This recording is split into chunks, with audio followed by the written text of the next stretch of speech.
دین کے حساب سے جو سچے خواب آتے ہیں مکہ مدینہ میں، تو کیا وہ 10-20 سال کے بعد حقیقت میں بدل جائے گا؟ ان کا سوال یہ ہے کہ دینی خواب جو آتے ہیں مکہ مدینہ وغیرہ کے، کیا وہ حقیقت میں 10-20 سال بعد بدل جائیں گے؟ نہیں بھائی، کوئی اس طرح کی حدیث نہیں ہے. یہ تو آپ کے رجحان کی وجہ سے بھی ہو سکتے ہیں، اللہ کی طرف سے آزمائشیں ہیں. کیا پتہ کسی کی اتنی آزمائش ہو کہ اس کے پاس مال کبھی ہو ہی نہ، تو وہ جا ہی نہ پائے. تو اس طرح کے خواب پورے ہو جائیں گے یہ کنفرم نہیں ہے. خواب نبیوں کے پورے ہوتے تھے، بس نبیوں کے خواب بھی سچے ہوتے تھے. صرف آپ دعا کیا کریں کہ اللہ تو نے خواب میں دکھا دیا، اس خواب کو پورا کر دے. خواب ضرور دیکھیں، اللہ کرے بند نہ ہو اس طرح کے خواب، لیکن ریکویسٹ اللہ سے کریں کہ اللہ تو نے دکھایا تو ہی پورا کر دے. محمد جو نام ہوتا ہے، یہ آدمی کوئی صاحب ہے، انہوں نے اپنا نام لکھا مجھے محمد، تو محمد کی خالی محمد ٹھیک ہے یا نہیں؟ یہ تو میرے خیال سوال آ چکا 2-3 ہفتے پہلے. ان کا سوال یہ ہے کہ خالی محمد نام رکھنا ٹھیک ہے؟ نہیں، میرے حساب سے ٹھیک نہیں ہے. ویسے منائی کوئی نہیں ہے، کیونکہ عرب میں ہر ایک کا نام محمد ہوتا ہے، لیکن ساتھ میں کچھ نہ کچھ جوڑا جاتا ہے. تو آپ محمد نام ضرور رکھیں صلی اللہ علیہ وسلم، کیونکہ حضور کی نسبت ملتی ہے نام سے، لیکن ساتھ میں کوئی نہ کوئی نام آپ جوڑ دیں. محمد عطا ہے، محمد جواد ہے، یا محمد عابد ہے، کچھ بھی نام آپ ساتھ میں جوڑ دیں تو چاہے پکاریں پھر محمد کے نام سے. اصل میں خالی محمد ہوگا تو سب لوگ صرف محمد ہی کہیں گے. اور بچے جب بڑے ہوتے ہیں، اسکول میں بھی ہوتے ہیں، یا آپ کو کسی دن غصہ آ گیا، آپ کے منہ سے گالی نکل گئی، تو بے حرمتی ہوگی. حضور کا پروٹوکول باقاعدہ بیان کیا اللہ نے قرآن میں، اپنا پروٹوکول بیان نہیں کیا. یہ تک کہا سورہ حجرات کی آیت نمبر 2 پڑھنا کہ اپنی آوازوں کو حضور سے پس رکھنا. ایسا نہ ہو کہ تم اعمال کرو وہ سارے غارت ہو جائیں اگر تم نے آواز اونچی رکھی. حضور سے آواز اونچی نہ ہو. مقصد یہی ہے کہ حضور کا پروٹوکول بیان کرنا تھا. یہ آواز اونچی رکھنے کا جو معاملہ ہے اس کے کیا معنی ہے؟ ان کا سوال یہ ہے آواز اونچی رکھنے کا معاملہ کیا ہے؟ جتنا رسول پاک دین دے گئے اس سے آگے بڑھنا، آواز اونچی کرنا ہے. اب حضور نے فرمایا 3 بار ہاتھ پاک کرو، تم پاک ہو. کوئی برتن ہو، کوئی جگہ ہو، کوئی ہاتھ ہو. آپ اگر یہ سمجھ رہے 3 بار میں پاک نہیں ہوں، 6 دفعہ کروں گا، آپ اللہ کے رسول سے تو باہر آ گئے. آپ نے آواز اونچی کر لی. جتنا رسول اللہ ہمیں بتا گیا. پچھلی بار سوال آیا تھا کہ جی غسل میں ہم اگر لگے کہ ہمارے غرارے نہیں ہوئے، کل اندر پانی پی لیں، منع نہیں ہے، مگر آپ رسول سے آواز اپنی اونچی کر رہے ہیں. رسول اللہ نے فرمایا 3 بار غرارے کرو، بس مطمئن ہو جاؤ کہ میرے رسول جو کر گئے بس ٹھیک ہے. حضور پانی پیا کرتے اس ٹائم تو ہم بھی پی لیتے ہیں. تو یہ ہے وہ وجہ. ان کا سوال یہ ہے بغیر وضو کے درود شریف پڑھ سکتے ہیں؟ بالکل پڑھ سکتے ہیں، زبان پاک ہوتی ہے. لیکن درود کا بھی تقدس یہی ہے کہ اگر آپ وضو سے پڑھیں گے تو اس کی فضائل اور اس کی برکات آپ کو الگ ہی محسوس ہوں گی. لیکن اجازت ہے، بالکل پڑھ سکتے ہیں. ایسا نہ ہو کہ آپ وضو سے نہیں ہیں اور آپ درود ہی چھوڑ دیں. درود کسی قیمت پہ نہ چھوڑیں. درود ایک ایسی عبادت ہے جو آپ کے اور اللہ کے بیچ میں مشترک ہے. قرآن میں اللہ نے سورہ احزاب آیت 56 کہ لوگوں نبی پہ درود و سلام بھیجو، میں اور میرے فرشتے بھیجتے ہیں. تو ایک ایسی عبادت ہے کہ جو آپ کو انشاءاللہ سرخرو کرا دے گی. لوگ جو ہیں وضو کرنے کے بعد اوپر آسمان کی طرف انگلی رکھ کے کچھ پڑھتے ہیں، کیا یہ صحیح ہے پڑھنا؟ ان کا سوال یہ ہے کچھ لوگ وضو کرنے کے بعد آسمان کی طرف انگلی کر کے کچھ پڑھتے ہیں، کیا یہ صحیح ہے؟ ہاں بھائی، سیرت ستہ کی کتابوں میں ہے کہ حضرت عثمان غنی رضی اللہ تعالیٰ عنہ یہ پڑھتے تھے کچھ آسمان کی طرف اشارہ کر کے. لوگوں نے پوچھا تو انہوں نے ہاں میں نے رسول اللہ کو اس طرح کرتے ہوئے دیکھا ہے. کسی کے لوگوں میں انتقال ہو گیا کیا اس وقت بچے ہوا محبوبہ کو یہاں نہیں کرتا ہے شریف کو؟ ان کا سوال یہ ہے کسی کے بیٹے کا انتقال اس کی زندگی میں ہو جائے تو بہو بچوں کا کوئی حق نکلتا ہے؟ بھائی شریعت کے حساب سے کوئی حق نہیں نکلتا، لیکن یہ ایک آزمائش کا حصہ ہے اللہ کی طرف سے. جو دادا ہیں بچوں کے یا سسر ہیں اس بیوہ کے، ان کو اللہ رب العزت نے 33% کی چھوٹ دی ہے. اپنی زندگی میں تو مالک ہیں، جتنا مرضی دے سکتے ہیں اپنے پوتوں کو، اپنی بہو کو، اور مرنے کے بعد بھی 33% کی وصیت کر کے جا سکتے ہیں ان کے لیے جو غیر وارث. اب وہ وارث نہیں رہے لیکن غیر وارثوں کے لیے اللہ رب العزت نے چھوٹ دی ہے، اور یہ آزمائش کا حصہ ہے. ان کی یہ آزمائش ہے کہ وہ چون چرا تو نہیں کرتے شریعت میں بہو اور بچے. اور دادا کی آزمائش یہ ہے وہ دیکھے گا اللہ پاک کہ اسے میں نے چھوٹ دی تھی 33% کی، یہ کچھ دے کے گیا نہیں گیا ہی. کیونکہ چاچا، تاؤ، یا اور پھوپھیے وغیرہ کچھ نہیں دیتے. کوئی نرم دل دیندار ہو تو کچھ دے دے تو دے دے رحم کھا کے. اس لیے میں ریکویسٹ کروں گا اس دادا سے جس کا بچہ فوت ہو گیا, پوتے پوتی ہیں, کہ اپنے پوتے پوتیوں کے لیے کچھ نہ کچھ چھوڑ کے ضرور نام کر کے جائے, وصیت کر کے جائے. ایک بھائی کا سوال ہے, ہمارے گھر کا خرچ جو ہے وہ بینک میں پڑے پیسے سود سے چل رہا ہے, کیا میں بالغ ہو کر بھی یہ مال کھا سکتا ہوں؟ ان کا سوال یہ ہے کہ کوئی بچہ ہے وہ یہ کہتا ہے کہ ہمارے گھر کا خرچ جو ہے وہ سود سے چل رہا ہے اور میں بالغ ہونے والا ہوں, بالغ ہو کے بھی میں خرچے میں سے اس میں سے کھاتا رہوں, کیا یہ جائز ہے؟ بھائی اگر آپ کو پکا پتہ ہے کہ سارا جو پیسہ ہے وہ سود کا آتا ہے, بینک کے سود کا, آپ کے ماں باپ نے لاکھوں روپے ڈالے ہوئے, وہاں سے مہینہ آتا ہے ہزاروں روپے, اور اس سے آپ کا گھر چل رہا, اور آپ کے بالغ ہوتے ہی وہ آپ پہ حرام ہو جائے گا, کیونکہ آپ پہ شریعت لاگو ہوگی. پھر آپ کو یہ چاہیے کہ نوکری کریں, اپنے گھر والوں کو پہلے تو سمجھائیں کہ یہ حرام ہے. اگر وہ نہ مانیں تو آپ اپنی ارننگ خود کریں, چاہے آپ کو مزدوری کرنی پڑے, اور اپنا پیٹ اس سے پالیں. کیونکہ قرآن میں اللہ نے کہا جو اللہ کا تقوی اختیار کرتے ہیں تو اللہ ان کے لیے کافی ہو جاتا ہے. پھر وہ ایسے بے گمان راستوں سے روزی دے گا آپ کو کہ آپ کو تصور بھی نہیں ہو سکتا. اچھا قرآن میں ہے کہ اللہ نے دن کو بنایا کام کے لیے بنایا اور رات آرام کے لیے, لیکن آج تو رات دن کام ہو رہا ہے. ان کا سوال یہ ہے بھائی کہ اللہ نے دن کو کام کے لیے بنایا, رات کو آرام کے لیے بنایا, اور آج جو ہم دیکھ رہے ہیں پوری دنیا میں رات دن کام ہوتا ہے, فیکٹری چلتی ہیں, آفیسز چلتے ہیں, تو کیا یہ ٹھیک ہے؟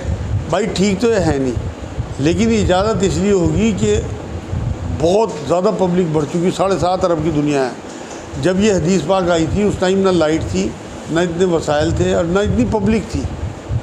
تو سچویشن دیکھی جائے گی, حالات دیکھے جائیں گے دنیا کے. آج کی دنیا کے حساب سے اگر کوئی اپنے اوپر یہ اپلائی کر لے تو اسے بہت اجر ملے گا. قرآن کی آیت کو حکم کے طور پہ لے, حالانکہ یہ حکم نہیں ہے. اللہ نے یہ نہیں کہا کہ اس کی ہلاکت ہوگی یا وہ دوزخ میں جائے گا, اسے بخشوں گا نہیں میں.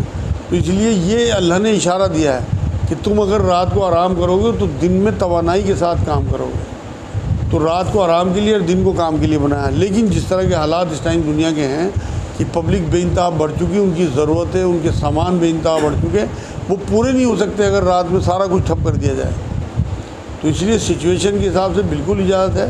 وہ آیت اس زمانے کے لیے پھر ہوگی اگر یہ ایسا زمانہ پھر آ جائے کہ دنیا میں چند لوگ رہ جائیں اور ان کے جو ضرورتیں ہیں وہ کم ہو جائیں, تو پھر رات کو آرام کریں, دن کو کام کریں. لیکن اس آج کے حالات میں بالکل نہیں اس طرح سے چل سکتا, ورنہ دقت آ جائے گی پوری دنیا میں. ہمیں اصل میں پڑھے لکھے ہوئے لوگوں کی طرح دماغ کو کھول کے چیزوں کو سمجھنا چاہیے. سوال ہے کہ غسل میں اور نہانے میں کیا فرق ہے, اور جو شاور ہے گھر میں تو ہم اس کو کیسے غسل کر سکتے ہیں شاور کے ساتھ؟ ان کا سوال یہ ہے بھائی کہ نہانے میں غسل میں کیا فرق ہے, اور شاور سے غسل کس طرح لے سکتے ہیں. اصل میں بات یہ ہے کہ نہانا تو ایک کام ہے کہ آپ نے غسل کی نیت ہی نہیں کی, اور ایک واجب غسل ہوتا ہے آپ کے اوپر جو آپ کو احتلام یا بیوی سے مباشرت کے بعد یا عورتوں کو حیض کے بعد پاک ہونا ہوتا ہے. وہ واجب غسل ہوتا ہے جو فرض ہے ان کے اوپر. تو اس غسل کا طریقہ بالکل الگ ہے جو نبی اکرم صلی اللہ علیہ وسلم کا میں نے شاید پچھلے ہفتے یا اس سے پچھلے ہفتے آپ لوگوں کو دکھایا تھا کیمرے پہ کہ کس طرح وضو کرتے تھے. تو اب ان کا دوسرا حصہ سوال کا کہ شاور میں کس طرح سے غسل کر سکتے ہیں. بالکل کر سکتے ہیں بھائی. نبی اکرم صلی اللہ علیہ وسلم ٹھہرے ہوئے پانی سے غسل فرمایا کرتے تھے, بالٹی میں یا کسی گھڑے میں پانی ہوتا تھا. تو جو سنت نبی کی اس ٹائم تھی کہ پہلے 3 بار ہاتھ دھونے, پھر اس کے بعد کلی کرنا, پھر ناک میں پانی چڑھانا, بالکل آپ شاور کے نیچے بھی یہی سنت ہے. پہلے آپ ہاتھ دھو, اس کے بعد آپ کلی کرو, پھر ناک میں پانی چڑھاؤ, اس کے بعد اپنے اعضاء دھو جن پہ گندگی لگی ہوئی ہے, اس کے بعد پھر آپ دوبارہ سے پورا وضو کرو, اور اس کے بعد پھر 3 بار دائیں کندھے پہ, پھر بائیں کندھے پہ, پھر سر پہ اور پورے جسم پہ پانی. تو شاور میں تو یہ اور آسان ہو جاتا ہے. لیکن ٹھہرے ہوئے پانی سے نہانا, غسل کرنا وہ زیادہ بڑی سنت ہے جو نبی کی سنت ہے. لیکن زمانے کے ساتھ ساتھ تبدیلیاں آئیں گی. شاور ہیں تو اس میں بھی بالکل آپ اسی طرح سے سنتوں کو کرو, کیونکہ ہمارے گھروں میں اب اس طرح کی بالٹی نہیں اور اس میں نہانے میں بڑی دقت ہوگی. تو اس لیے شاور میں اسی طرح سنت ادا کریں گے آپ, اور اس میں بھی غسل اسی طرح سے ہوگا جس طرح نبی اکرم صلی اللہ علیہ وسلم نے بتایا. کیا فرض نماز کے بعد جو ہم سنتیں پڑھتے ہیں, یہ فرض نماز سے پہلے سنتیں جو پڑھتے ہیں, اس میں تدبر شریف کے بعد سورت پڑھتے ہیں فرض,